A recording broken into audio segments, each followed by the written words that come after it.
Esperando que todos se encuentren bien de salud, nosotros vamos a continuar con lo que son los órganos de los sentidos. El día de hoy vamos a hablar el órgano del olfato. Este órgano del olfato que va a estar comprendido parte de lo que llamamos el aparato respiratorio, en el cual nosotros vamos a estudiar su estructura ósea, su mucosa, las relaciones a nivel de lo que es la porción superior de la faringe, que ésta va a comunicar con la tráquea, la laringe, la tráquea y los pulmones. Entonces, este órgano del olfato va a formar la extremidad superior del aparato respiratorio. Como mencionamos, hablaremos inicialmente su estructura ósea. Posteriormente de ella, vamos a formar su formación cartilaginosa y concluiremos con la porción mucosa. En las estructuras óseas, tenemos que nosotros observar que las fosas nasales va a formar la cavidad nasal, va a estar formado de una forma cúbica irregular. Para tal motivo, estudiaremos su pared anterior, pared posterior, pared superior, pared inferior, pared interna y la pared externa. La pared anterior de las fosas nasales tiene la forma piriforme. También se denomina la escotadura nasal. Dicha escotadura va a presentar una porción inferior o base que va a ser dividida a nivel de la parte media por la espina nasal superior. Sin embargo, en su extremidad superior o vértice va a estar formado por el borde inferior de los huesos nasales o propios de la nariz. Lateralmente a ella va a estar formado por el borde anterior de maxilar superior. Por eso se denomina escotadura piriforme, que va a tener la forma de un corazón de naipe francés, pared anterior. La pared posterior es de forma cuadrilátera, se ha denominado la transcavidad de las fosas nasales o también denominada las coanas. Podemos apreciar la coana del lado izquierdo y la coana del lado derecho, dos cavidades anfractuosas. Dicha transcavidad de las fosas nasales o coanas van a estar delimitadas medialmente por el borde posterior del hueso vómer. Superiormente va a estar formada por las alas vomerianas y la cara inferior del cuerpo del esfenoides. Lateralmente estará formada por la cara interna o cara medial del ala interna o lámina interna de la apófisis pterigoides, e inferiormente por el borde posterior de la lámina horizontal de los huesos palatinos.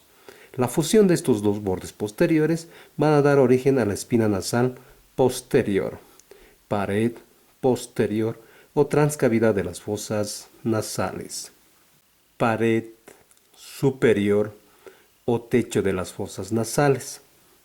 Esta pared superior va a tener dos vertientes, una vertiente anterior, una vertiente posterior y una porción horizontal. Bien, mencionaremos la vertiente anterior. Estará formado por el borde posterior de los huesos nasales o propios de la nariz. A su vez, estará formada por las caras posterolaterales de la espina nasal del hueso frontal. La porción horizontal estará formada por la lámina cribosa en su cara inferior. Como su mismo nombre menciona, estará acribillada por los orificios, en este caso, o agujeros del etmoides, de su porción horizontal. La parte posterior, en este caso, estará formada por la cara anterior y la cara inferior del cuerpo del esfenoides. Esta pared superior o techo más o menos va a medir entre 5 a 8 milímetros aproximadamente de la línea media sagital. Pared inferior o piso de las fosas nasales. Estará formada por la cara superior de la apófisis palatina, que esta era cóncava anteroposterior y transversalmente, pero a nivel de la arista nasal y la cresta nasal vamos a encontrar los agujeros superiores del conducto incisivo o nasopalatino, denominado orificio superior de Scarpa. En la extremidad posterior del piso de las fosas nasales estará formada también por la cara superior de la lámina horizontal del hueso palatino. Su pared externa o pared lateral de las fosas nasales. Esta pared externa va a tener formaciones, en este caso, de turbinas. Por eso le hemos denominado la famosa zona turbinal, la zona preturbinal y la zona supraturbinal. Para algunos autores, la porción anterior, la preturbinal, y la porción posterior, la zona turbinal. Algunos también mencionan que por detrás de esta zona turbinal existe la retroturbinal. Ahora bien, veamos las estructuras óseas que la van a formar esta pared externa o lateral de las fosas nasales. Estará formada por la cara medial del maxilar superior. A su vez, estará formada por la cara interna o cara medial de los cornetes nasales inferiores, conchas nasales inferiores o turbinas nasales inferiores. Estará formada a su vez por la cara medial, en este caso, del hueso unguis o hueso lagrimal y por la cara medial del laberinto etmoidal. Esta cara medial a su vez estará formada por la cara medial de la concha nasal media, turbina nasal media, por la concha nasal superior, turbina nasal superior, y las dos inconstantes o accesorias de Zuckerman y de Santorini, zona turbinal. Por encima de esta zona turbinal, podemos denominar al espacio del cornete superior, que va a venir aproximadamente entre 5 a 8 milímetros aproximadamente, donde se va a comunicar con el techo de las fosas nasales. Por detrás vamos a encontrar a la porción vertical del hueso palatino, también denominado lámina perpendicular, la característica idéntica en su cara interna o cara medial. Pero a nivel de las dos apófisis orbitaria y la apófisis esfenoidal de dicha estructura, encontrábamos nuestra escotadura, pero al articularse con la cara inferior del esfenoides, va a formar el agujero esfenopalatino. Por dicho agujero esfenopalatino va a comunicar las fosas nasales con la fosa pterigomaxilar. Posterior a ella, encontraremos a la cara medial o cara interna de la lámina interna de la apófisis pterigoides.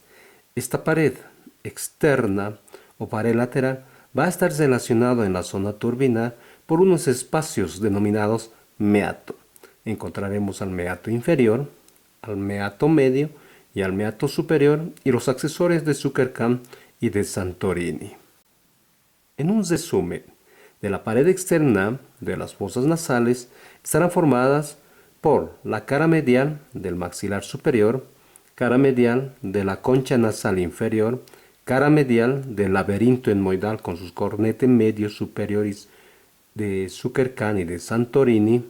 El cornete superior también se denomina cornete supremo. A su vez estará formado por la cara medial de la lámina perpendicular del palatino o porción vertical y la cara medial del ala interna o lámina interna de la apófisis pterigoides. Entonces esta pared presentará dichas características o componentes. La pared interna, también denominada pared septal, las observamos directamente en un corte coronal. Podemos también observarlo en una porción lateral de un corte sagital. Esta pared interna o septal lo vamos a estudiar en su porción ósea y en la porción cartilaginosa. Ahora bien, la porción ósea en su extremidad anterosuperior estará formada por la lámina perpendicular del etmoides en sus dos caras laterales. A su vez, La porción ósea estará formada por las caras laterales del hueso Vomer. En la porción cartilaginosa estará formada por las caras laterales del cartílago del tabique nasal. Ahora bien, veamos articulaciones. La lámina perpendicular del etmoides, como su nombre menciona, presentará un borde superior que se articulaba y confundía con la lámina horizontal o lámina cribosa del etmoides. Su borde anterosuperior se iba a articular con la arista nasal de la espina nasal del hueso frontal y por las caras posteriores de los huesos nasales o propios de la nariz.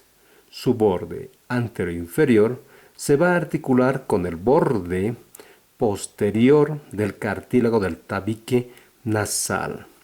Su borde posterior de la lámina perpendicular se va a articular con el borde anterior del hueso Vomer y su borde posterior de dicha lámina perpendicular se va a articular con la cresta anterior del cuerpo del esfenoides. El hueso Vomer, como tiene la forma cuadrilátera, presentará su borde anterior. Dicho borde anterior se articula con el borde posterior inferior de la lámina perpendicular y el borde posterior del cartílago del tabique nasal. Su borde superior del Vomer y va a formar parte del techo de las fosas nasales en las alas vomerianas y se va a confundir y articular con la cara inferior del cuerpo del esfenoides, formando la articulación esquindelesis. Su borde inferior se articula con la cresta nasal. Dicha cresta nasal estará formada por los bordes internos de las apófisis palatinas del maxilar superior y los bordes internos o mediales de la lámina horizontal del hueso palatino. Su borde posterior del hueso Vomer no se articula con ninguna estructura y es libre y cóncava levemente y solamente va a formar el límite de la transcavidad de las fosas nasales o coanas. Cartílago del tabique nasal. Se dice que este cartílago del tabique nasal tiene la forma cuadrilátera. Por ende, tendrá un borde póstero superior, un borde póstero inferior, un borde antero inferior y un borde antero superior. Nuevamente, el borde antero superior, en este caso, se va a confundir y articular con los huesos nasales en su cara posterior. El borde antero inferior en su extremidad anterior va a ser zomo y va a formar parte del lóbulo de la nariz y se va a continuar y confundir este borde antero inferior con la espina nasal anterior. El borde póstero superior del cartílago del tabique nasal se va a articular con el borde antero inferior de la lámina perpendicular del etmoides. Sin embargo, su borde póstero inferior del cartílago del tabique nasal se proyecta y se introduce a nivel del borde anterior del hueso Vomer, denominado una pequeña prolongación que va a tener, que hemos denominado porción caudal del cartílago del tabique nasal. A nivel de este borde póstero inferior, también denominado borde vomeriano, vamos a encontrar unos cartílagos inconstantes en todo este segmento, que han sido denominados cartílago de Jacobson o cartílago accesorio del tabique nasal o de Huske. Ahora bien, ¿qué más encontramos? Entre el borde antero inferior y el borde antero superior, vemos que es zomo, en este caso, que va a formar parte del lóbulo de la nariz. Pared interna o septal de las fosas nasales. La estructura nasal va a estar formado por cartílagos. Dijimos los cartílagos que van a ir formando los cartílagos dorsales o triangulares del dorso de la nariz, los cartílagos alares y los cartílagos accesorios. Ahora bien, el cartílago dorsal también se denomina como un cartílago triangular. Va a presentar la forma triangular. la cual presenta un borde anterior. Este borde anterior se va a articular con el borde anterosuperior del cartílago del tabique nasal y se va a confundir con el lado opuesto. Un borde posterior. El borde posterior se confunde con el borde anteroinferior o borde inferior de los huesos nasales y el borde anterior de la apófisis frontal del maxilar superior. El borde inferior de este cartílago se va a confundir y se va a tener relación con el borde superior del cartílago alar. Los cartílagos alares van a adquirir una forma de una U. Otros autores denominan la forma de una C. Para tal motivo va a presentar dos extremidades, una extremidad interna y una extremidad externa. La extremidad interna se va a formar parte del septum nasal del tabique nasal y se confunde y articula con el tabique de las fosas nasales y es más corta.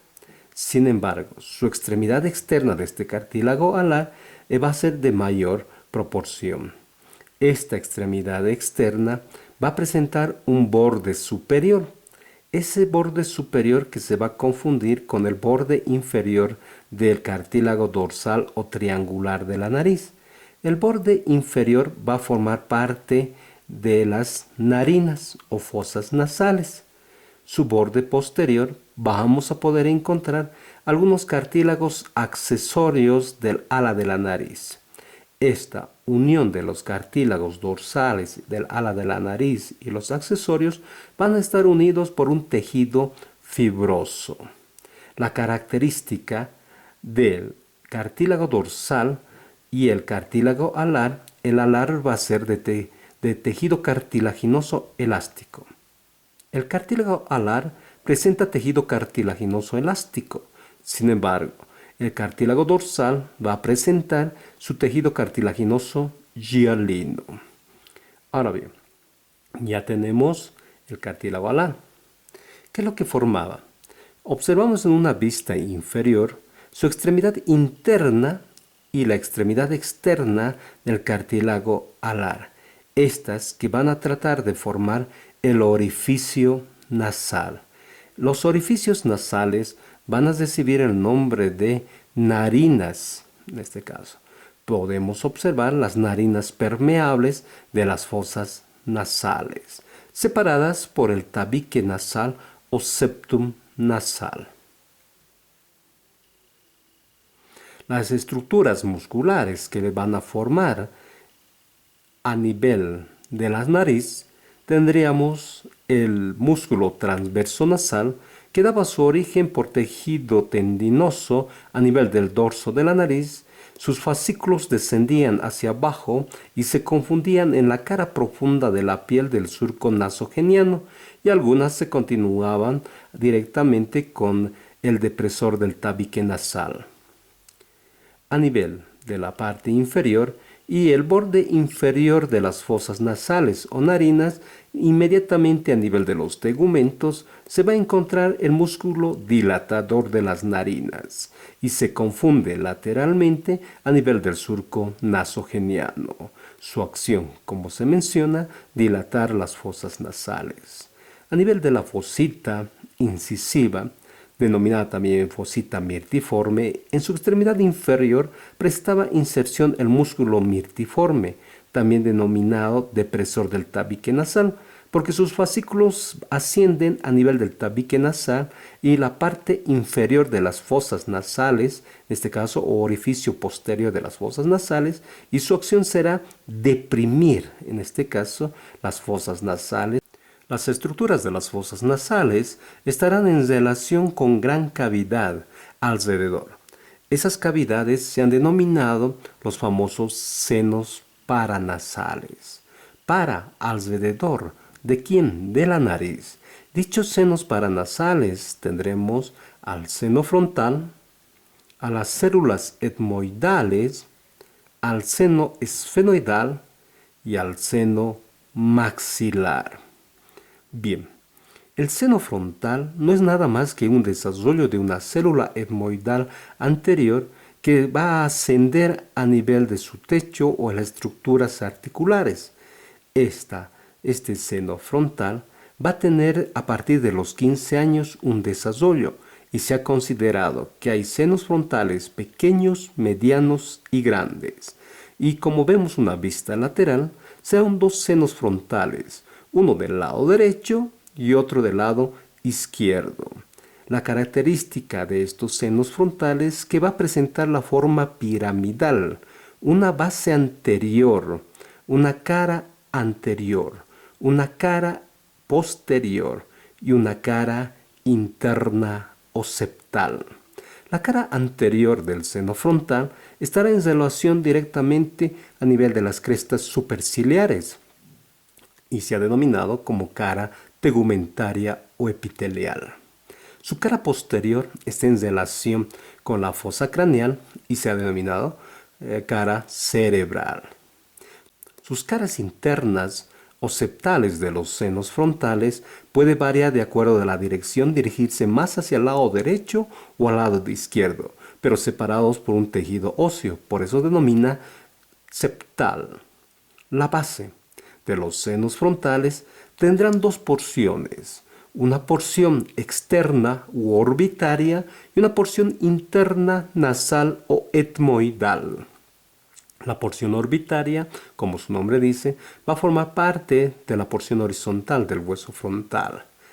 Estos senos frontales se comunican con las células etmoidales. Seno esfenoidal. Tiene la forma de un cubo. Presentará una pared anterior, una pared posterior, una pared superior, inferior, interna y externa. Su pared anterior está en relación con la cara anterior del cuerpo del esfenoides y va a dar el orificio de ingreso al seno esfenoidal. Su pared posterior se confunde y se continúa con la apófisis basilar del cuerpo del esfenoides. Su pared superior se va a encontrar en relación con la famosa silla turca, en este caso de la cara superior esfenoidal. Su pared inferior se denomina también faringea por estar en relación con la extremidad superior de la faringe. Sin embargo, sus paredes internas o septales se llegan a comunicar algunas veces unas con otras. Seno. Este seno maxilar, cueva de Haimur, antro de Hidmur, va a presentar las mismas características, en este caso, de las paredes de la apófisis cigomática del maxilar superior.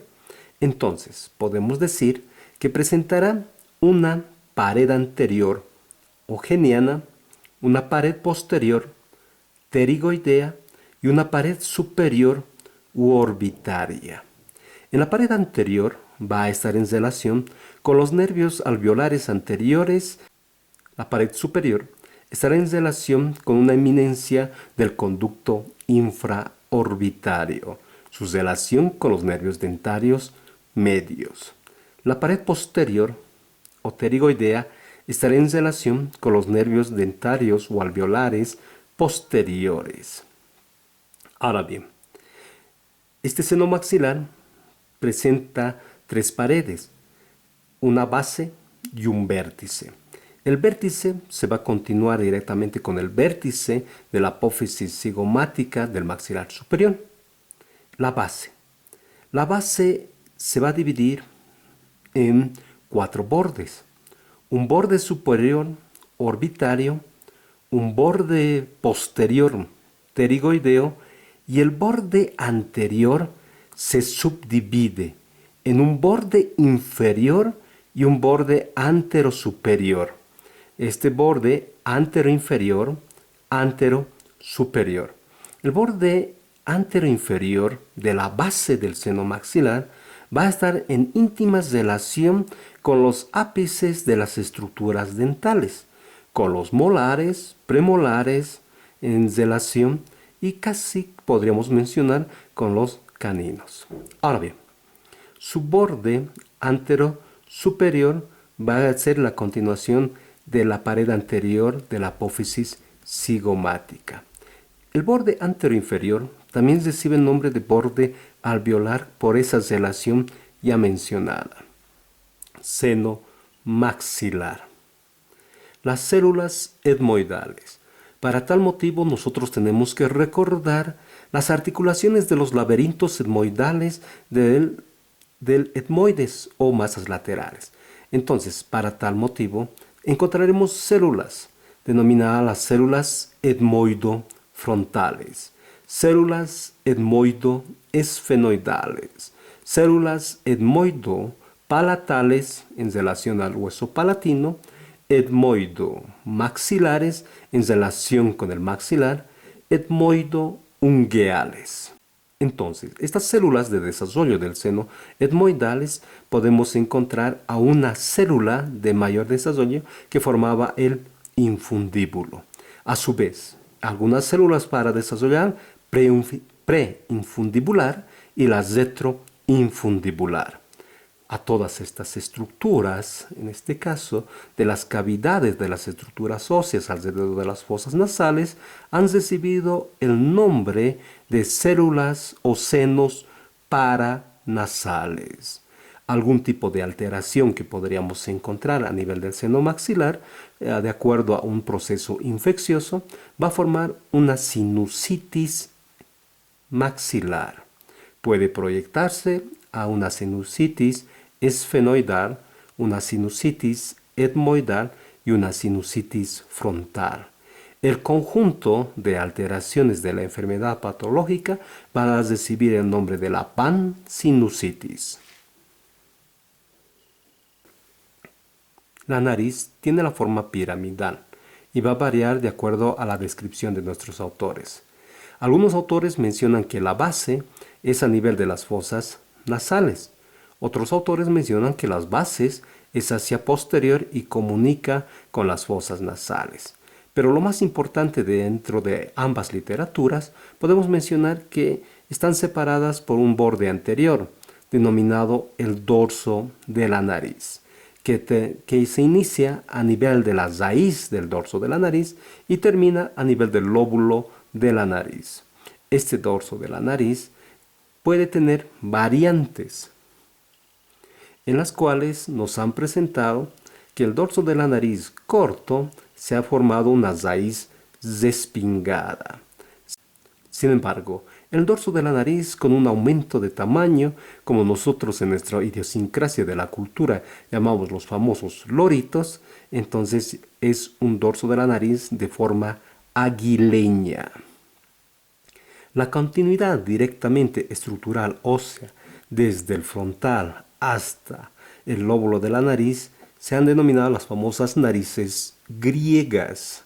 Sin embargo, las narices que más o menos apuntan a un gran porcentaje, entonces tendríamos las narices rectas.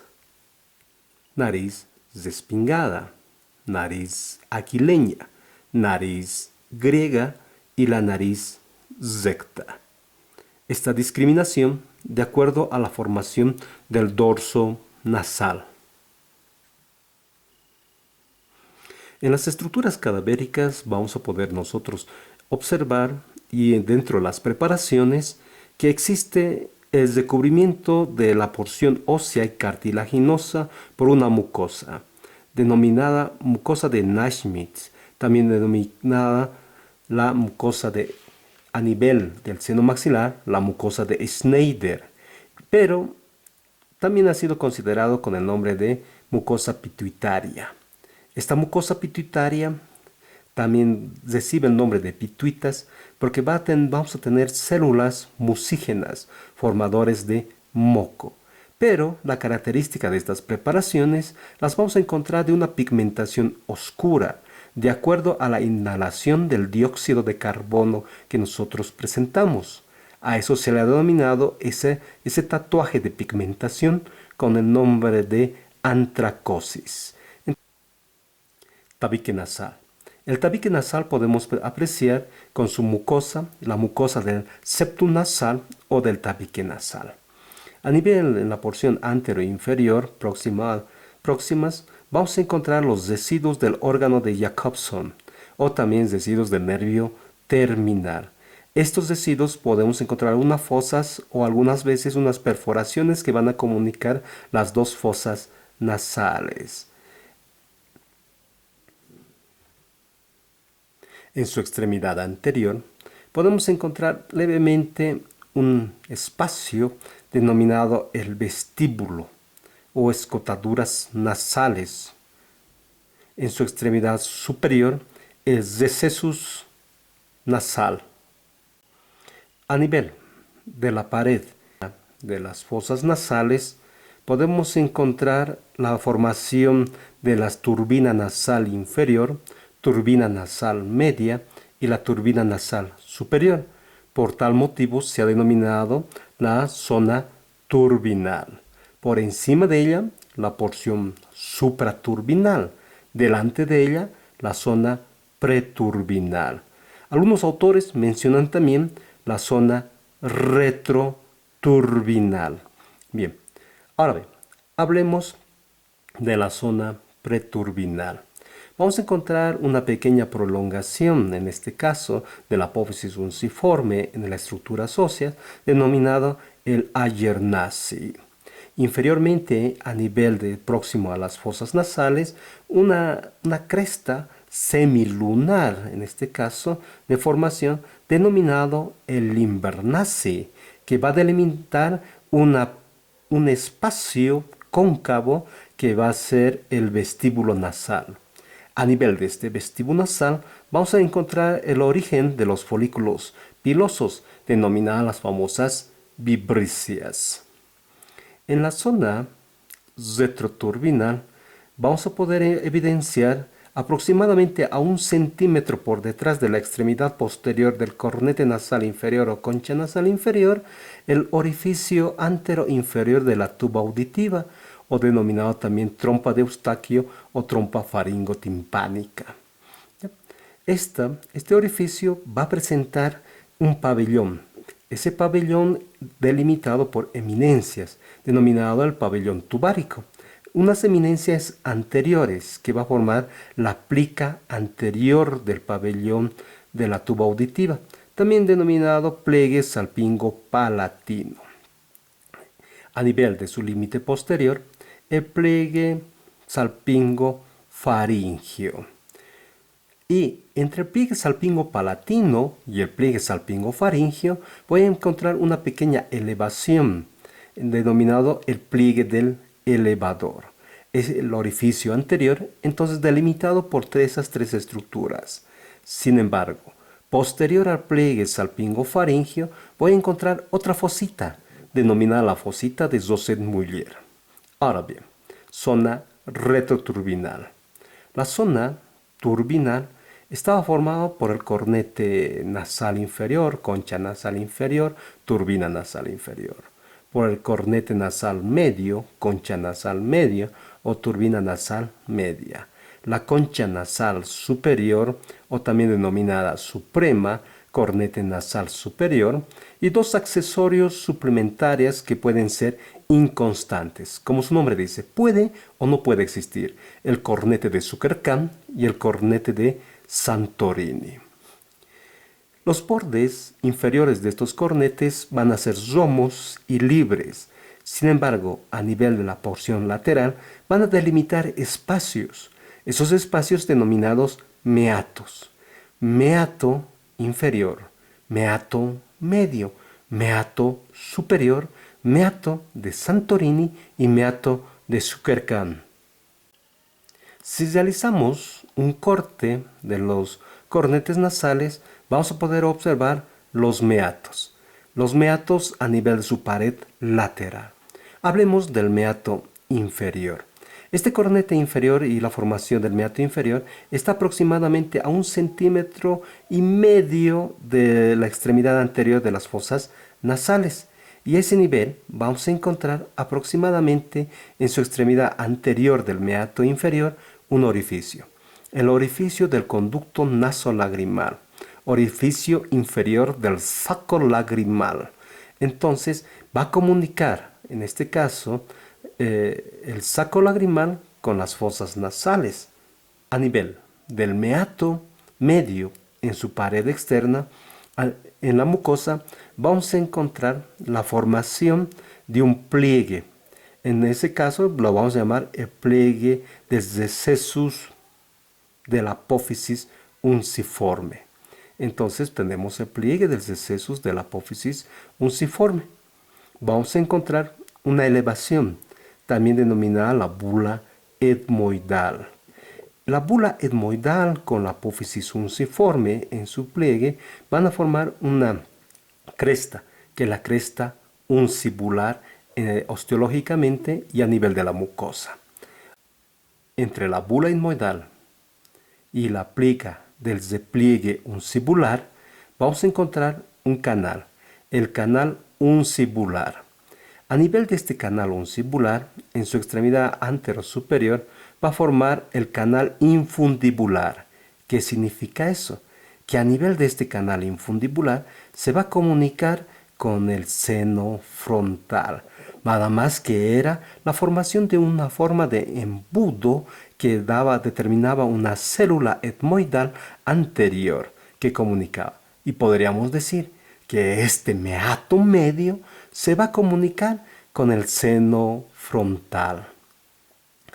A nivel de este pliegue uncibular, habíamos de encontrar también nosotros la formación de 3 orificios óseos, un anterior, uno superior o medio y otro posterior. Estos que iban a formar la porción de la base del seno maxilar. La base del seno maxilar tiene 2 porciones, una porción libre y una porción articular. La porción articular estará cesada por la apófisis maxilar del cornete nasal inferior. La base del seno maxilar va a presentar 2 porciones, una porción articular y una porción no articular. La porción articular estaba formada por la apófisis piramidal o triangular del cornete nasal inferior y la proyección sinusal de la lámina perpendicular del hueso palatino. A su vez, la no articular, encontrábamos esta apófisis unciforme, que esta apófisis unciforme, la no articular, dividía en 3 orificios. Un orificio anterior, un orificio medio o superior y un orificio posterior. El orificio anterior y el orificio posterior van a ser cesadas por esta mucosa, por la mucosa pituitaria. Sin embargo, el orificio medio se mantiene, o superior, que va a formar el osteo o ingreso del seno maxilar. Existen algunos orificios accesorios de Hindenburg, entonces, que es inconstante. Podemos decir también que este meato medio se va a comunicar con el seno maxilar por este pequeño osteo u orificio de comunicación.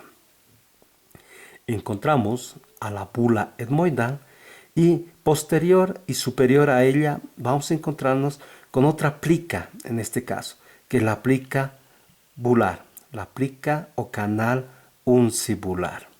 ¿Ya? Meato superior.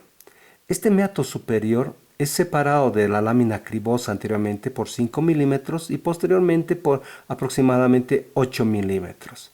Este meato superior va a tener la relación y comunicación con la pared anterior del cuerpo del esfenoides, específicamente con el orificio del seno esfenoidal, ¿no? Los cornetes de Zuckerkern y Santorini inconstantemente también tienen sus meato de Zuckerkern y el meato de Santorini. Zona turbinal. Zona supraturbinal. Esta zona supraturbinal, en este caso transversalmente, apenas va a venir entre 2 a 3 milímetros aproximadamente. Otros autores mencionan hasta un máximo de 5 milímetros formando el techo de las fosas nasales y donde vamos a encontrar sus relaciones con los filetes nerviosos, ¿no? Inervación. La inervación de las fosas nasales estará determinada anteriormente por el nervio etmoidal anterior que se convierte como nervio nasal interno y este nervio nasal interno también va a recibir como el nervio de nasolobar. A nivel de la zona turbinal, estará inervado por los nervios nasales superiores, que eran ramas terminales del nervio esfenopalatino. Ahora, estas fibras son sensitivas. ¿Qué significa eso? Cualquier objeto extraño, algún polvo y todo eso va a tener como respuesta el estornudo. Y si no, de acuerdo a la mucosa pituitaria, que son unas células cilíndricas ciliadas, mediante los cilios lo van a transportar a la porción faríngea. Quiero evidenciar en este momento el borde inferior del cornete nasal medio. Este borde inferior del cornete nasal medio se va a aproximar hacia el tabique nasal y va a formar un canal que se ha denominado el canal olfatorio. ¿Qué significa eso? Que por encima de ello vamos a encontrar a nivel de la mucosa nasal la zona amarilla o mancha amarilla. Esta mancha amarilla tiene la característica de presentar a los filetes nerviosos del nervio olfatorio. Se dice que a nivel de su pared externa vamos a encontrar aproximadamente de 16 a 20 filetes nerviosos. Sin embargo, a nivel del tabique nasal vamos a encontrar entre 16 a 24 a 26 filetes nerviosos que van a atravesar la lámina cribosa o la porción horizontal del etmoides para ir a formar y terminar a nivel del bulbo olfatorio. Bien, esta porción amarilla está directamente, se denomina la porción olfatoria, donde nosotros vamos a poder discriminar sensorialmente los distintos aromas u olores. Sin embargo, por debajo del borde inferior del cornete medio, juntamente con el tabique nasal que formaba nuestro surco olfatorio, la mucosa pituitaria va a ser ricamente vascularizada y va a recibir el nombre de la famosa mancha roja. La mancha roja es ricamente vascularizada. Va a ser vascularizada por la arteria satélite del nervio nasolobar, va a ser vascularizada por las arterias pterigoideas, vascularizada por la arteria etmoidal anterior, la arteria etmoidal posterior, la arteria palatina anterior o descendente. A ese nivel van a formar unos capilares y un plexo, pero en alguna situación el sangrado nasal que nos da directamente la pared externa y el septum nasal va a formar la famosa epistaxis. El sangrado nasal entonces va a recibir el nombre de epistaxis por esta vascularización. Ahora bien, la mancha amarilla, zona olfatoria, y la mancha roja vascular. Su razón fisiológica es para el calentamiento del aire inspirado, que dentro del seno maxilar, células etmoidales, seno frontal y el seno esfenoidal van a poder calentar el aire y llegar a la inspiración. Pero en el momento de la digestión existe también la expiración, la salida de las fosas, la salida del aire. El concepto flujo del aire se denomina la permeabilidad nasal. A nivel del tabique nasal, habíamos de encontrarnos con los filetes del nervio olfatorio. Y aquí tenemos el bulbo olfatorio. Y estos filetes a nivel posterior se conjugaban en número de 3 a 6 aproximadamente y se proyectaban a nivel del tabique nasal en la porción anterior. Este nervio era amielínico y se ha denominado que es uno de los primeros pares craneales. Por eso es el par craneal cero o nervio terminal o simplemente nervio esfenobomeriano de Jacobson. Esto se encontraba durante el nacimiento hasta los 5 años. A partir de esa edad empieza a degenerar. Dentro de las preparaciones cadavéricas tendríamos que utilizar una pequeña lupa para poderlas observar. Se dice por eso que los bebés no pueden llegarlos a ver ni palparlos a sus seres queridos, que es la madre y sus parientes. Sin embargo, olfatoriamente los pueden llegar a reconocer. El nervio olfatorio o par cero o el nervio terminal de Jacobson vamos a encontrar presente todavía en los caninos, donde su olfato es mucho mayor que del ser humano. Por eso, a nivel del tabique nasal, formaba directamente una fosita a ese nivel que era el vestigio del nervio de Jacobson.